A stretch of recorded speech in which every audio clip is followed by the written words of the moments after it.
Deadlock is popular.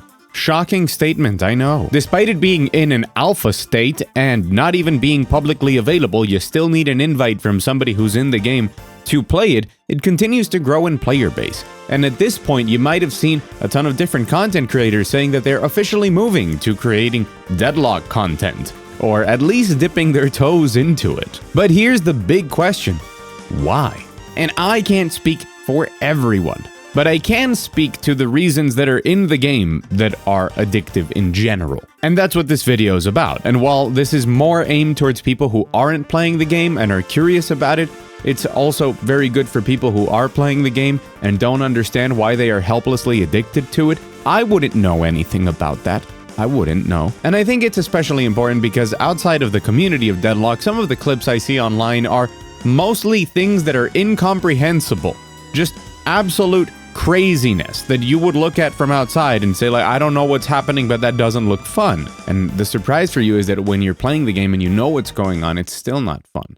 But the game is. But truly, why is this game so popular when it is exceedingly complicated and seems like something very difficult to get into? Well, hi, I'm Mug. I'm gonna talk about that, and if you like the video at any point, please hit the like button. That helps a lot. Let's get into it. Deadlock is a Moba, which stands for Multiplayer Online Battle Arena, which is a long fancy name for something like League of Legends or Dota 2, which, by the way, same lead dev as Dota 2 for Deadlock.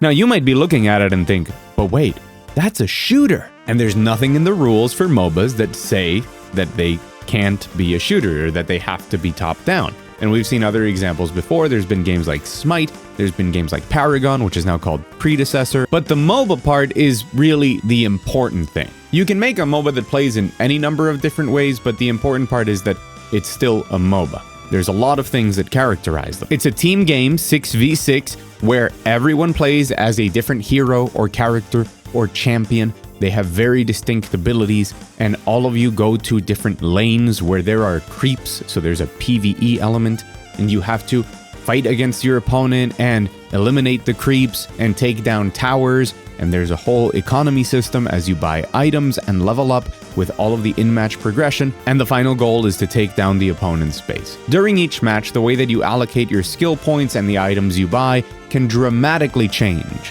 how your character plays to better fit whatever the match state is. As you start putting all of these things together, including a jungle that separates the lanes and different objectives that the entire team should coordinate for, you see that it's just a MOBA. And that means that strategy and knowledge are just as important as raw mechanics when you're playing the shooter part of it, if you want to call it that. Now, unlike those other experiments of making a MOBA, but it's third person, in my opinion, Deadlock actually fulfills that fantasy. It actually makes the shooter part pretty much as good and as polished as any other top-tier shooter on the market, specifically more on the movement shooter side of things.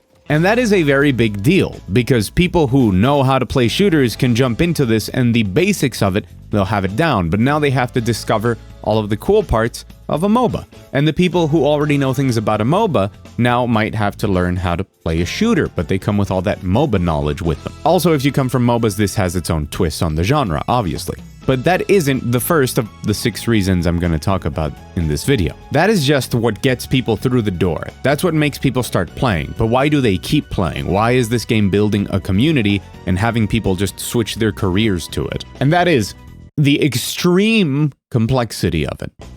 I'm serious. You see, with a game that has this many different systems and mechanics going on in it, the skill floor can still be relatively low if you just put people together who don't understand any of it. They can all figure it out together. But the skill ceiling is nothing short of daunting. Similar to a fighting game, or dare I say a hero shooter, it's not just about learning every character. It's about how you fight them in teamfights. It's how you fight with them in teamfights. It's how you lane against each character and the combos with other characters that you can use at different stages in the game.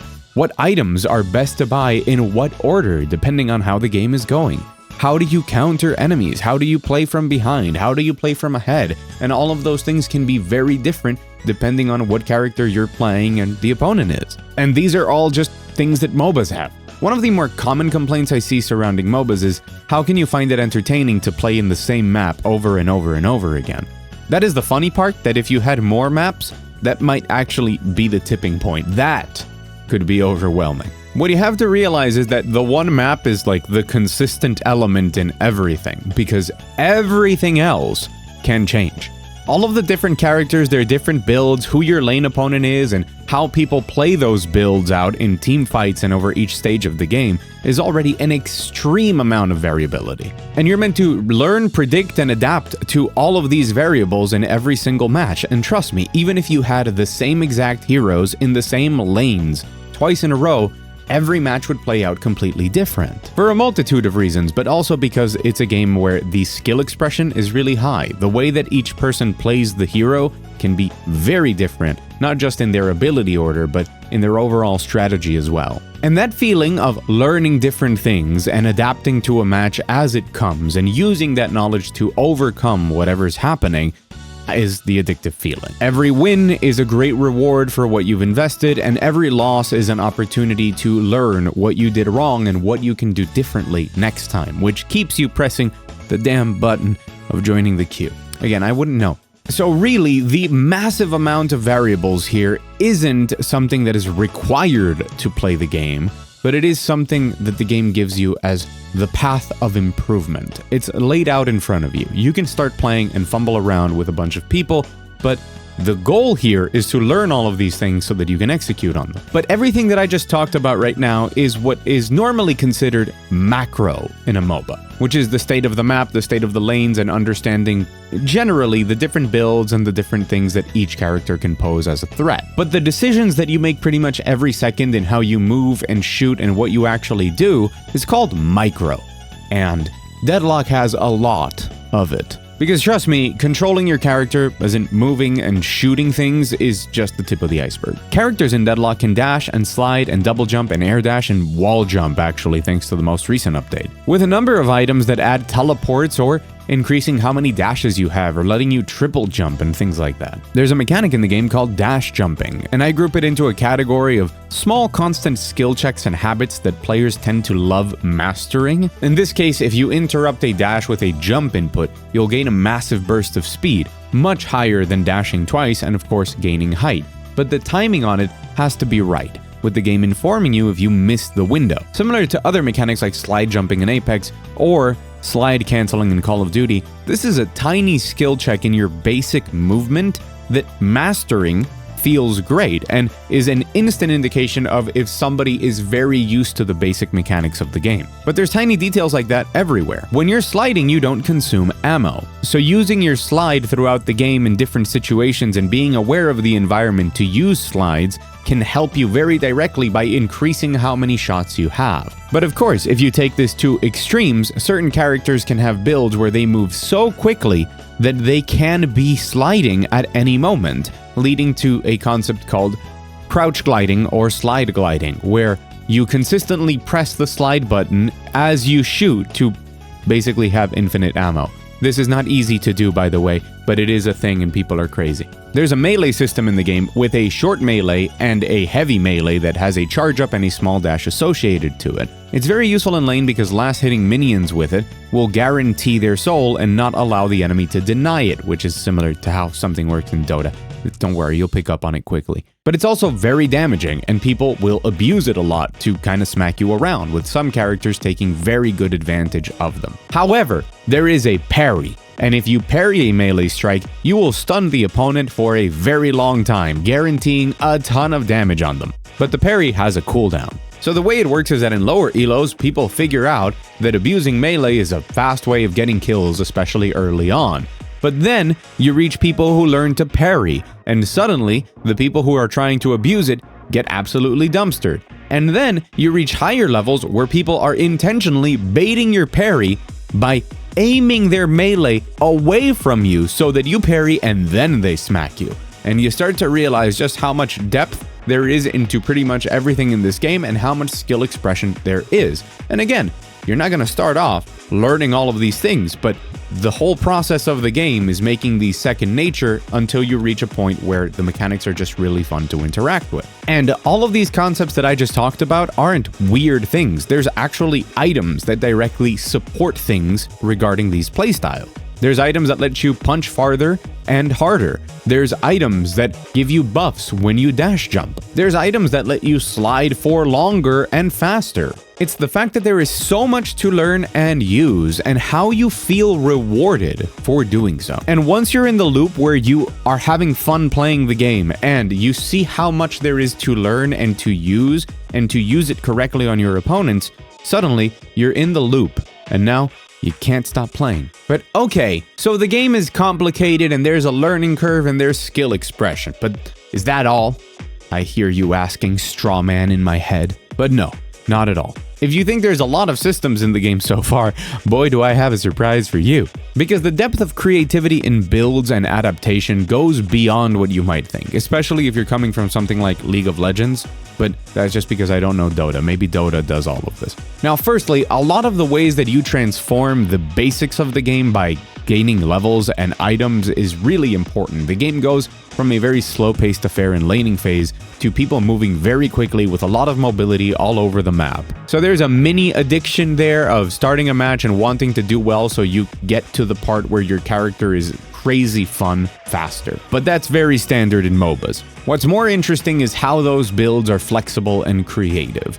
For those of you who don't know, in MOBAs it's very common for there to be a meta build, and then there's off-meta builds and tech item. The meta builds are just pretty much the blueprint. It's what's always going to work, if not the best in every situation, but at least you'll be doing something that makes sense for the character. Within that, there's also tech items, which are specific things that you might use to counter certain things or that slot in to slightly change your playstyle and be more efficient given a certain situation. And then there's off-meta builds, which are just playing the character in a completely different way. And Deadlock, not with every character, but so far does offer a lot of ways to play the same characters. And they're not necessarily off-meta. Even if there is an ideal one, they all seem very well designed to be powerful. This also means that the potential for tech, for slightly flexing into another option, is really common and really valuable if used correctly. So there is a lot of expression in your build and playstyle that is another factor of learning the game and getting rewards from that. And a lot of that has to do with how items interact with things. There's this slightly loose feeling to it where things interact in ways that are intended, but sometimes feel like they shouldn't, and it might be borderline broken, and that's a great feeling as a player, to discover a combination that's just insane and does something that feels broken, except in the right situations, by the way. Don't think that like there's meta builds for this sort of stuff. As an example, I want to look at some of the crazier items in the game. Phantom Strike is a tier 4, a final tier vitality item, so a defensive item, but it comes with an active that lets you teleport onto somebody while applying a series of debuffs. Now, this makes a lot of sense for tanks that want to be in the middle of the fight and be disruptive, either to target a squishy or to just get into the middle of things. However, assassins don't necessarily want to prioritize such an expensive item that doesn't give them that many useful stats. It's really more about the active ability. But the active ability is so flexible and does provide you with that margin of error by being tanky that a lot of assassins will go more of a bruiser build in order to incorporate Phantom Strike. But that's not what's interesting about the item. It's about how it interacts with other things. This is Viscous. He's an incredibly annoying piece of goo. What we care about is that his ultimate turns him into a rolling ball of goo. And that ball of goo, if it touches somebody, will deal damage and also stun them. It also makes him very tanky, so he can just kind of roll throughout a battlefield causing mayhem. The problem with this ultimate is that the ball is kind of difficult to control and it bounces all over the place. There's a really high skill ceiling to just knowing how to move the ball. But let's say that there's a very priority target that's using a channeled ability, an ultimate or something, and you want to stun them and interrupt them, but it's really difficult to get there. Well, what happens if you're the ball of goo and you use Phantom Strike to teleport onto somebody? Well, you immediately stun them because you're a ball of goo and you stun people when you touch them and you teleport it on top of them. Look at that. So what if you're addicted to being a ball and you just want to do it as often as possible? Well, you can buy things like improved cooldown and improved duration, which will make it so you have your ball ability up more often and that it lasts longer. But the cooldown will also make the Phantom Strike active item cooldown go down. Improved reach will make your other abilities have a larger area where they impact, but it will also extend how far away the person you can teleport to is. Everything in the game kind of affects everything else, and the game will tell you when you're buying an item, it'll say, hey, this will reduce the cooldown of these things to this much, the damage of these things to this much, including your active items. And suddenly, your brain starts turning.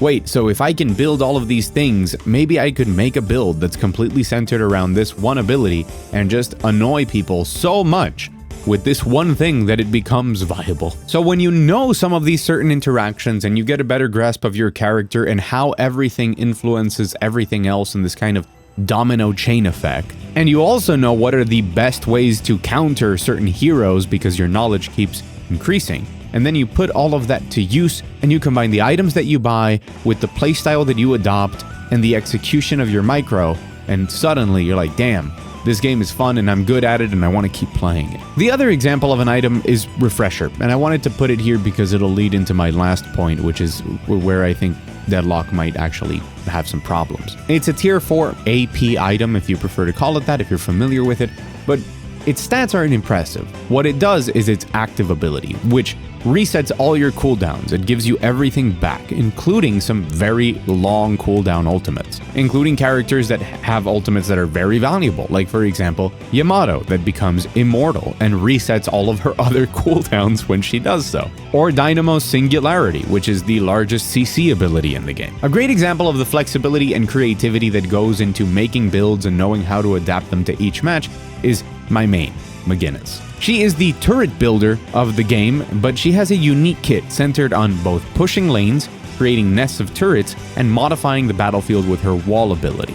Once she is set up, she wants to stand her ground and take on all comers if she has properly set up, but she can also deal out a ton of damage with her ultimate if she's forced to retreat to the backline. She can be excellent as a support hero when laning, but she can also be a super late game carry with tons of potential to dominate the game for one very important reason. Her main weapon is a machine gun, with the largest base magazine size in the game, including a traditional spin-up time like you would see on the Heavy's minigun. Having such a powerful large magazine bullet-based weapon means that she's great at just shooting people if you decide to build into that, but she's also great at controlling the map and doing a ton of damage with her turrets if you build in that direction. And because she can also be really good with her base abilities, she can function extremely well as a support. This means that she can build 3 different ways, and I think the best build, personally speaking, is focused on the turrets with a little bit of support and a little bit of the gun damage put in as well in order to help you reach the ultra late game where your turrets become a real threat. Although if you reach the ultra late game, then you can just start building your gun again, and now you deal damage from everything all the time. If a game goes way too long, McGinnis can take it away. The important thing is that she can build pretty much anything in between and slightly go in either direction depending on what the match needs. So learning all of that, learning every intricacy about her, from where you can place your turrets and where are the most annoying spots, to what are the optimal walls to set up, to great spots from which to ultimate, and then learning the items that work the best for every situation, implementing all of that into a match and dominating, is a feeling that's just basically peak gaming when it comes to competitive video games. I am of course speaking personally, but looking at the numbers, I think it's the same for a lot of people. But these 3 reasons that I've presented here are all brought together by an additional 3 reasons, which are much shorter, don't worry. The most important thing here, the one that makes all of these other ones matter, is that the game plays really damn well. Playing the game, moving, shooting, using your abilities, the responsiveness, the feedback, the information that's given, the way that the game moves and behaves and reacts is on par with the best games out there. I always say it on the channel that the most important thing for a game is that it's actually fun for you to play it, and Deadlock is, which is the key for getting people through the door, enjoying it, and discovering how many different things they can do with it, how much depth there is to discover. The second reason is that these characters are likable in a similar way to Valve's others, be that TF2 or Dota 2. While the game is still very much unfinished, the base designs for these characters are appealing, their personalities are well defined, they're expressive in their movement and constant quips and conversations, and that allows people to become attached to their mains, to draw fan art, to be invested in the lore even. I can't overstate how impressive it is that this game has me smiling with some of the interactions of the characters and the comments that it makes, in the same way that I've had when playing something like Overwatch. And that's a really important part of a successful game like this. And the third one is precisely that it's early, that it's in alpha development. The quality of the foundation that is here is exceptionally high, and it has all of these well-designed elements for that highly complex, rewarding, and addictive gameplay, but that is all just the start. Because it has those foundations, each character that is added, each new addition to the map, each new item, it isn't just a small addition. It's an exponential addition to the careful clockwork and interactions that is in the game, leading to endless more possibilities to explore and interactions to discover, to witness the game change over time and be there for the moments of new releases that transform the game, to read the patch notes and try out the new items on every character in different combinations is part of the fun, because it gives players something to look forward to. A game that is brilliant currently, but that we are all very excited to see evolve over time. When you have systems that are this complicated, even the smallest change can be really impactful. And that means that it's not difficult to keep the game fresh from patch to patch, which for a live service game is very important for a number of reasons. Including, yes, that you need a community, you need content creators, you need people talking about the game and keeping people invested in it. And when you can get hundreds of thousands of views on just patch notes, you know that you have a community that's invested in it because you have the systems to back up those patch notes being important. This does lead me, however, to my biggest point of criticism and potential frustration with the game. Which, hey, the game is early, so that's why I'm talking about it. Currently, I think Deadlock is at risk of becoming too complex and overly gimmicky. As the high elo matches begin to be dominated by cheesy active item combos that become mandatory, it's becoming a problem. There's items to counter things and items to counter the counters, but we end up in situations where you can get teleported on, debuffed, and into a 5-second CC combo that I'm sure will have everyone, although let's be honest, probably more the shooter players, raging. Okay, so you can buy a cleanse for that CC and escape. It's a big investment of your money, but it's worth it. Except that the opponent has another teleport and they bought Refresher so that they can do the entire combo on you again. Because they knew you were gonna have a cleanse, so they bought Refresher. This to me is a knife's edge that is just a bit too sharp. I love the game, and at the moment they're not so frequent to make me hate them, but I can see the trend forming as more builds and playstyles revolve around using certain items on cooldown, and unless you counter those to reset the playing field to neutral, you simply lose, and I'm not sure that's healthy in a game that already has plenty of complexity and satisfaction in it for people to reach that higher skill floor. Because that's what this game does, like many live service competitive games. It's forcing people to go through many different floors, essentially. As you move from not knowing what you're doing to grasping the basics to better understanding micro and macro, and then your item builds and team fighting and objective play. And once you're pretty good at what feels like the game, there's this added layer that doesn't feel as rewarding at the very tippy top. Because the fundamentals of the game are always present no matter at what elo floor you're playing at, except that at the top there's an added minigame, where you or your opponents buy a series of items that amount to pressing 4 more buttons, as if the game weren't already a piano-playing simulator, and whoever's on the receiving end has to buy the counters to those 4 buttons and press them in the correct order. And when you do that, you kind of cancel out the opponent. But that's all that happens. After you do that, you go back to playing the game normally, as maybe you would in slightly lower elos. So it kind of feels like a quick time event. Sure, these things are part of the game, and there is a knowledge check inherent in what your opponent buys and if you counter it or not. And if you don't, they can steamroll you and take over the game. But meeting those knowledge checks when it happens just means that both sides had to invest a lot of money into different items to just cancel each other so that you go through the minigame and then go back to playing with the core mechanics of the game. And I think that a lot of people will dislike that, especially as this playstyle starts trickling down from the top 10% or whatever, and you start seeing this playstyle in elos that will later be around gold or silver or something. People are just going to log in, get knowledge checked, and not even learn the game and just be frustrated. But that's why it's important that the game is in development, and maybe this can be toned back or different mechanics can be implemented to keep adding more and more skill floors that people can reach, but without it turning into a minigame that actively disincentivizes you from playing the game with everything else that you learned until that point. And that's pretty much it. I hope that this video helped explain the appeal of the game to those outside of it, or if you're playing it, I hope it gave you some insight into your crippling addiction. Welcome to the club. I mean, I don't know what it is. I don't play it that much. What are you talking about? And it's also some insight into why MOBAs are popular to begin with. And overall, I hope it was entertaining. If it was, remember to hit the like button so that it reaches more people, which really helps. And if you think I earned it, subscribe to the channel. I talk about a lot of stuff around video games, from news, reviews, long video essays, retrospectives, obscure games. I'm sure that the amount of variety on my channel will never come back to bite me in the ass later. Yay. But thank you so much for watching, and an extra thanks to my patrons up on the patron wall. I've been Mug. Thank you. Truly. And as always, I'll see you again very soon.